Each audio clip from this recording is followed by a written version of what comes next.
Happy birthday! Wait, you don't know what birthday is today? Well, they didn't teach you that in school?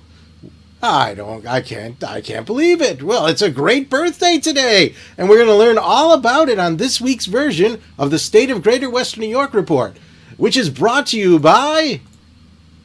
Each week, our community makes history. Each week, you make history. And each week, there's only one source to turn to for the first take on history. You know what that is? Subscribe to the Sentinel right now to discover the history being made in your own backyard. The Men in Highlight Falls Lima Sentinel. More than just your news, it's your history. Welcome, everyone, to this edition of the State of Greater Western New York Report. Join us each episode as we discuss fantastic topics ranging from history to science to the strange and the wonderful, as well as the treasured spirit with which our region has infused America. We challenge you to consider all things Greater Western New York, from our region's very beginnings to how it inspires, how it empowers, and why it is so admired. Here's the host of the State of Greater Western New York Report, Chris Carosa. Welcome, everyone, again to this week's version of the State of Greater Western New York Report. We've got a real eye-opener for you today. In fact, it's a birthday celebration. That's right. Today is the birthday of the Greater Western New York region. We're going to find out why by telling you the story from the very, very beginning. How does this story start? Well, it starts where all stories start when it comes to this great country of ours, and it's going to be a little bit surprising that we're going back this far, but we do. And that is going as far back as Christopher Columbus.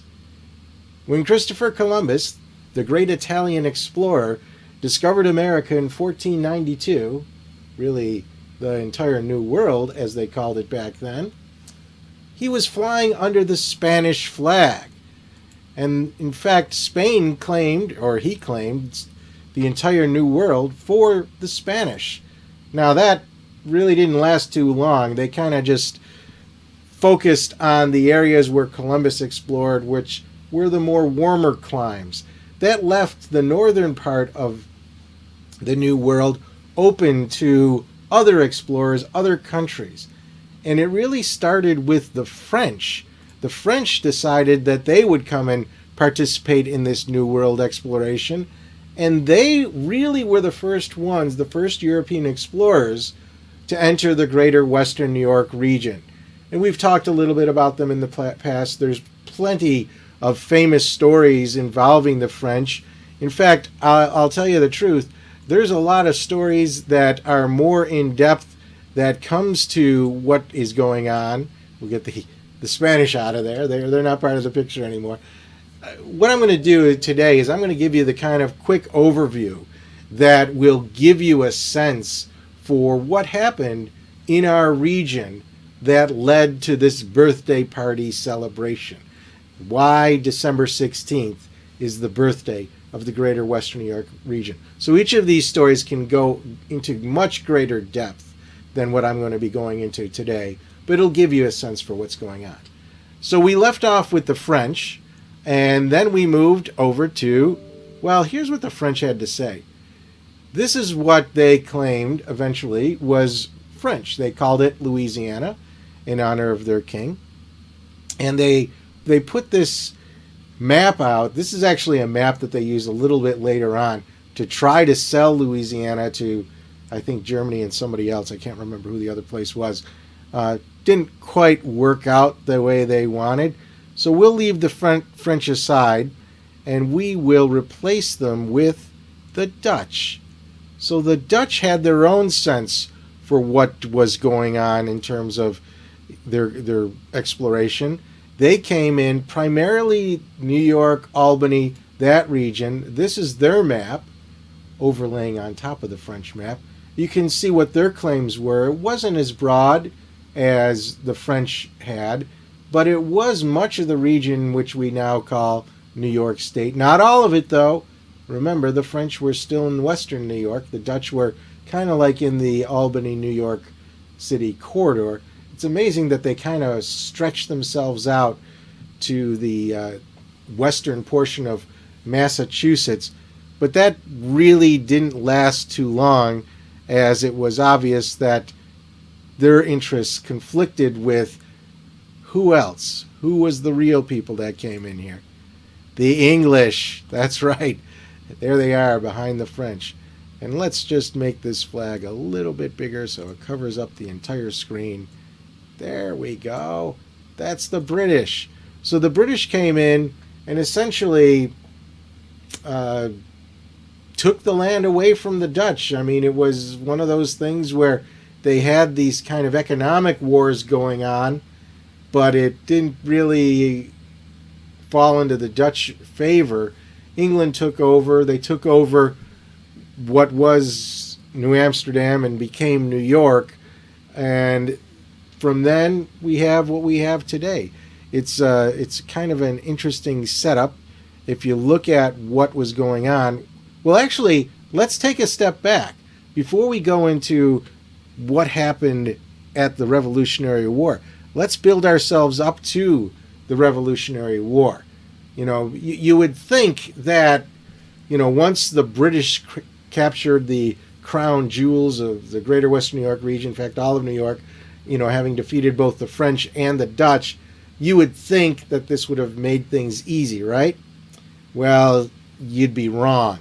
Thanks to the flippancy of the English royalty, or perhaps their failure to attend geography classes, Western New York was given not one, not two, not even 3 different colonies. In fact, it had been promised to no fewer than 5 different colonies. So here's how it happened. So England, unlike its European competitors, relied on private enterprise to colonize the New World.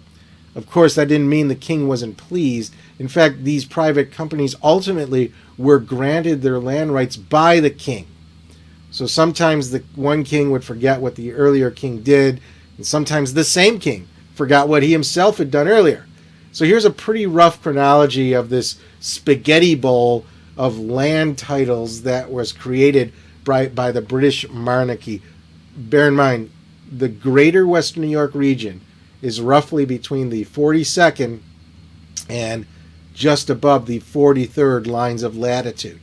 That's important. Remember, the 42nd and the 43rd, I should say. So the first wave of English explorers came about when the who was that? That would have been ooh, look at that. He's right there. Let's make him a little bit bigger too, because we like it when we can see the guy's face all the way in the picture. Who does this happen to be? Does anybody in the audience know? Anybody who's out there who can be seeing it? Let's see. We have at least one person attending, maybe 2. Does Dina know who this might be? She could put it in the chat room. Well, this would be, for those who are keeping score at home, this would be James the First.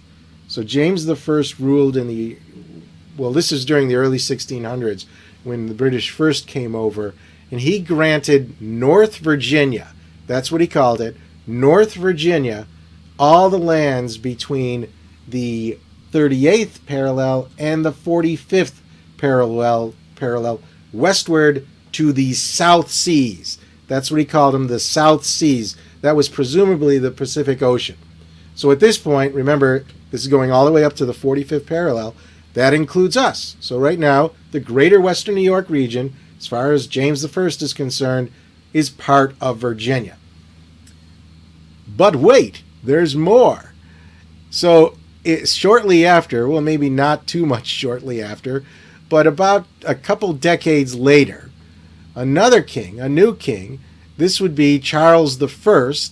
He came into play and he decided that Massachusetts Bay, so that, remember, this is right after the Pilgrims came in. So the Pilgrims weren't really part of this problem. They were kind of independent.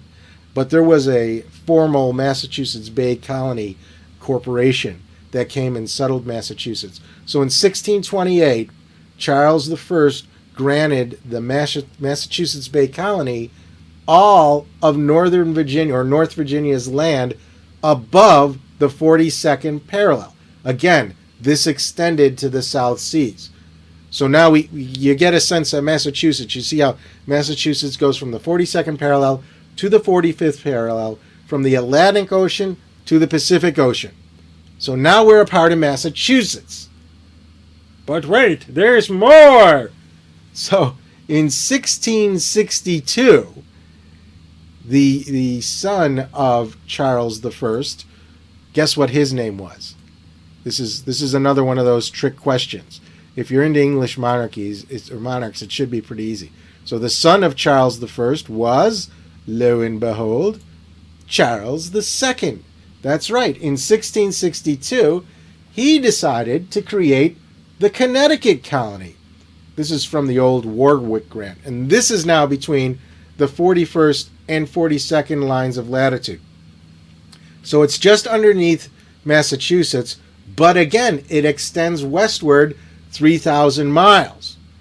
So there's a slice of New York that's now a part of Connecticut. And this kind of goes further, and I'm going to show you a map in a second to help you visualize this, but we do have a couple more to go. So that's Charles II, and this was in 1662. So what happens 2 years later?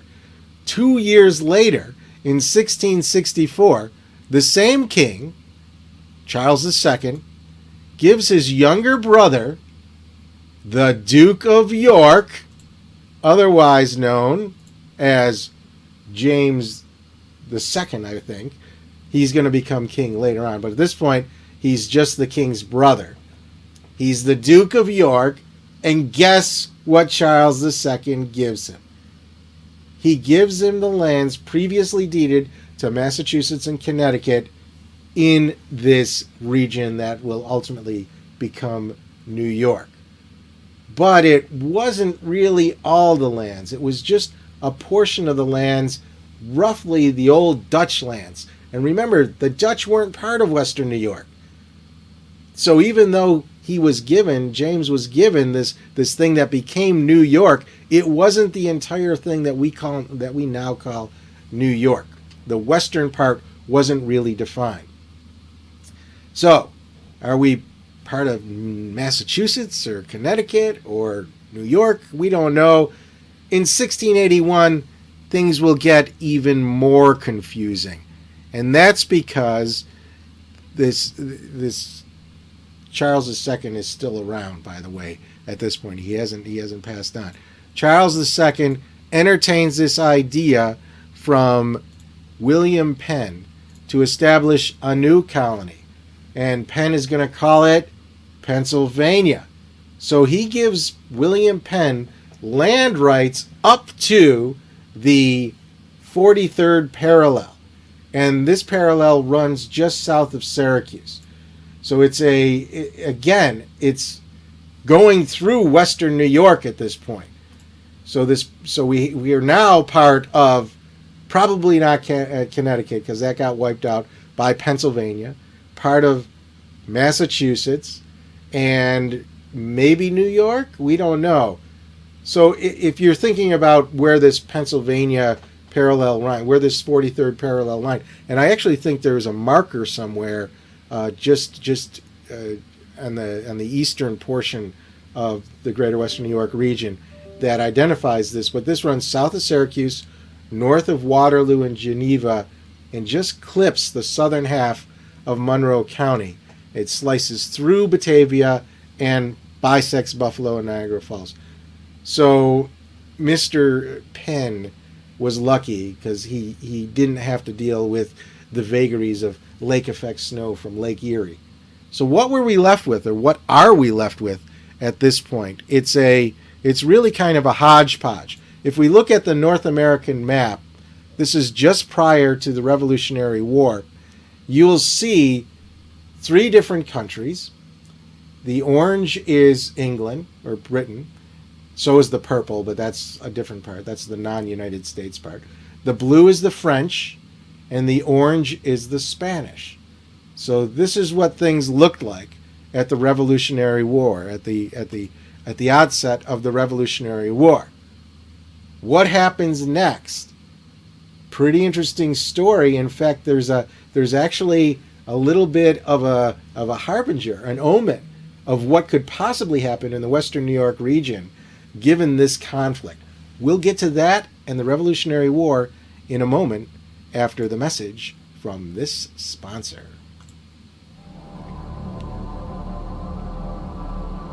Through the mists of time, nature and man have both created and buried treasures beyond the imagination. With the ages, these riches slowly dissolve into mere myths until they are forever forgotten. But there are those brave souls who tirelessly cling to the truth, ever seeking to discover the undiscovered, to reveal what has always been there, to uncover the hidden gems of a land thought forsaken but loved by millions.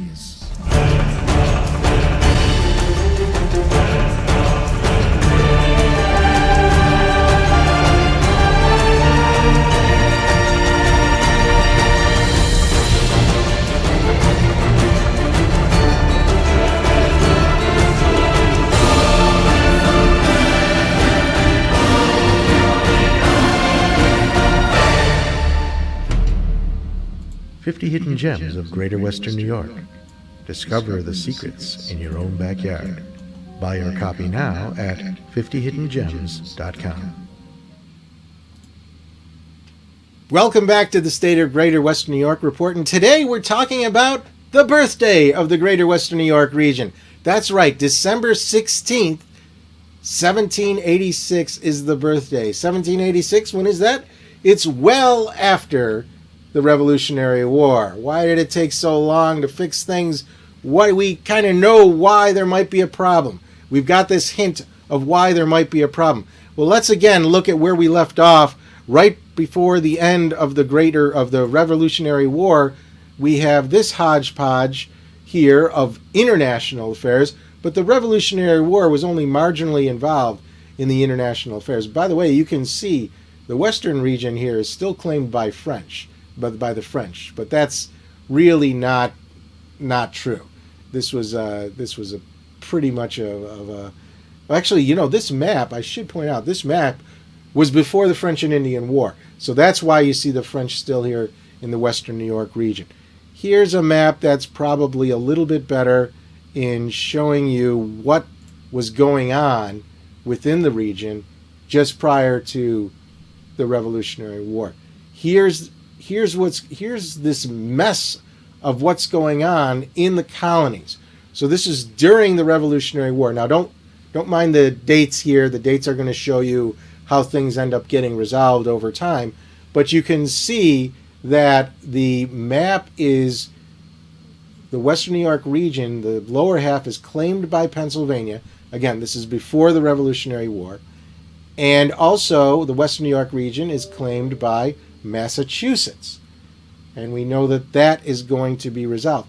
But I'm going to focus on a little bit of an area that you don't see here. So I'm going to overlay it on this one. Here we go. And this is in western Pennsylvania. In fact, this whole northern tier of Pennsylvania. You remember how we said the Connecticut border went from sea to signing sea along the 42nd and 43rd parallels? You can see that clips the northern half of Pennsylvania. And what occurred, and this really started before the Revolutionary War, is we had Pennsylvania being settled by two different peoples. The Pennsylvanians, the original Pennsylvanians, but then also the so-called Connecticut Yankees, who would migrate over Western New York and New Jersey. And in this western portion of Pennsylvania called Wyoming County, we had the Pennsylvania and the Connecticut settlers beginning to argue with each other. And this led to what's called the Penamite Yankee War. The first one was from 1769 to 1770. The second one was from 1774. And then they got together and they decided, hey, we're really not the enemy. The British are. Let's fight the British and take care of them, which they did. But when that was done in 1784, so remember, the Revolutionary War ended in 1783 with the Treaty of Paris. The very following year, the Third Penamite War occurred. So it was the Connecticut Yankees versus the Pennsylvania Penamites. They were battling over who owned the area. It eventually got resolved. Obviously, Pennsylvania got the land. But, here's an interesting thing. Connecticut is still claiming what eventually was northern Ohio. This was called the Connecticut Reserve. So when you're traveling in northern Ohio and you see references to the reserve, it's actually the Connecticut portion that you're really seeing. It's not so much the original Ohio portion. So what does that tell us about us? If we want to look and see what the map looked like right at the outset of the Revolutionary War, we can see that the English really, they weren't settling the Western New York region. So all this controversy regarding who owned what and what were they going to do with it really wasn't relevant at all, because they didn't care. The settlements really ended, just west of Albany, and everything beyond that, the Iroquois could have, mostly the Seneca could have. So the people who were in charge at that point really didn't care. The British didn't care. In fact, the British were very friendly with the Iroquois, and they lived somewhat peacefully, although as we near the Revolutionary War, we start seeing skirmishes between the westernmost English settlers and the various tribes, starting with the Mohawks. Well, primarily the Mohawks.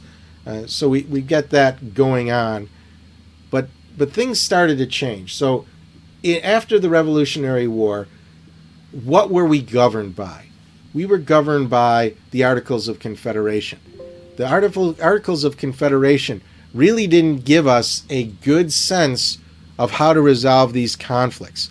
You have the Penamite War as an example of what's going on that is not really a good kind of thing, a good kind of activity for a new nation to undertake. You don't want to end a Revolutionary War by immediately starting a civil war within this new nation.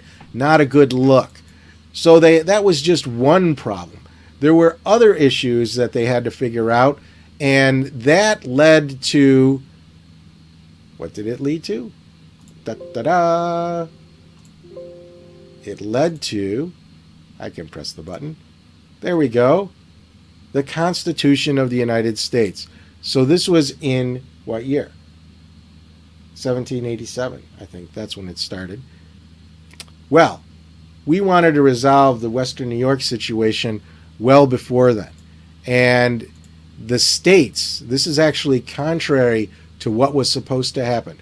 The states of New York and Massachusetts sat down at the negotiations table, and they decided to hammer out their differences and come up with a solution that they would both agree with. What did they come up with? They talked and they talked and they talked, and it turned out that basically they were meeting in a neutral area. It was the city of Hartford, Connecticut. We can get this out of there. And let's bring up this other map back again so you can see what we're going.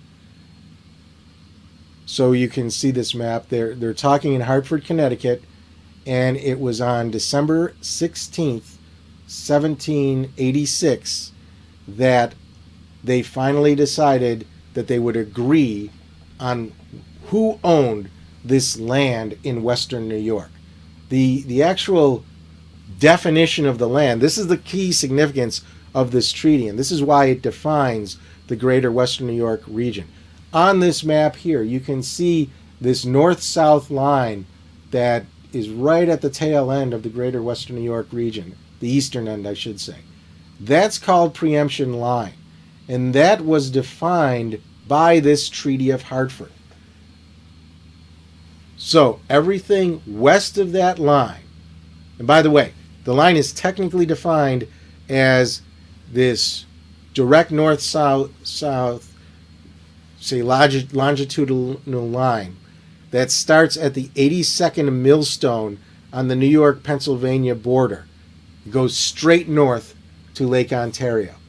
So this is roughly going to end up in Sodus Bay, where the region was. So everything west of that is going to be part of New York State. Now, by the way, there was this 82nd millstone. That is still visible. If you go there, it's kind of back in the woods, so you can't find it. But it's still visible if you want to see it. Anyways, everything west of that belongs politically as part of New York State. However, economically, and this is where the story really kind of gets too detailed to tell now, economically it belongs to Pennsylvania. This line is called Preemption Line because Pennsylvania owned the preemptive rights to the land. America recognized that the Seneca tribe essentially, in a sense, owned the land, and it needed to be purchased. So before anyone could settle Western New York, you would need to purchase the rights to develop that land from the Seneca. However, before you can talk to the Seneca to purchase the rights from them, you're going to have to purchase the option to talk to them from Massachusetts. There were a lot of shenanigans that went on. The land was sold and resold. Pennsylvania or Massachusetts did some things that maybe hurt the first investors. There's, in fact, later on, immediately after this, you can see that the British, remember the British are just across the Niagara River, and oh, by the way, that boundary, Niagara River, at this point is not definitively defined as the separation between the United States and what ultimately would become Canada. So the British still claimed this mile-wide path along the Niagara River called the Mile Strip, and that would not be resolved until 1812. But prior to that, and immediately after the Treaty of Hartford in 1786, well, maybe a few years after, the British had designs on the greater Western New York region. And this is part of an interesting story that we're running out of time, so we really can't get into it too much now. But it was the point where they wanted to kind of trick the colonists into giving the land back to Britain. How would they do that? Well, they're using the eastern portion of the original New York colony as an example. That would be what is now called the state of Vermont. Originally, that was part of New York colony. It broke away during the Revolutionary War to become an independent country, an independent state, if you will, and did not participate as a member of the original 13 colonies. So if you look at the names of the 13 colonies, you won't see Vermont there, even though Vermont existed. It was only after that that Vermont came into the United States. So they broke away, Vermont broke away from the New York colony, became its own state. The idea was to do the same thing with Western New York. And to do that, some British people used their allies who still lived in New York State to promote this idea of Western New York becoming an independent state. It was brought up at a town hall meeting in Canandaigua. Petitions were signed, but everyone saw through it. They knew that these were British agents. The British were trying to get a foothold back into their former colonies through the greater Western New York region. So that didn't work. Then they tried another way to do it where they would, in essence, agree to lease the land from the Seneca. And they did. They actually wrote a lease. However, that lease did not go through Massachusetts. They did not buy the rights to negotiate with the Seneca from Massachusetts. And therefore, that lease was determined null and void. So anyways, there's a lot of interesting stories. And if you have any questions, you can certainly go to our website and see some of the interesting stories about there. You can check out the book 50 Hidden Gems. That has some of them, but I'm actually working on another book that'll get into this in more detail about the entire region. So thank you for listening. I hope I answered the questions that came up. I wasn't able to repeat them as I was giving the answers as I was going along.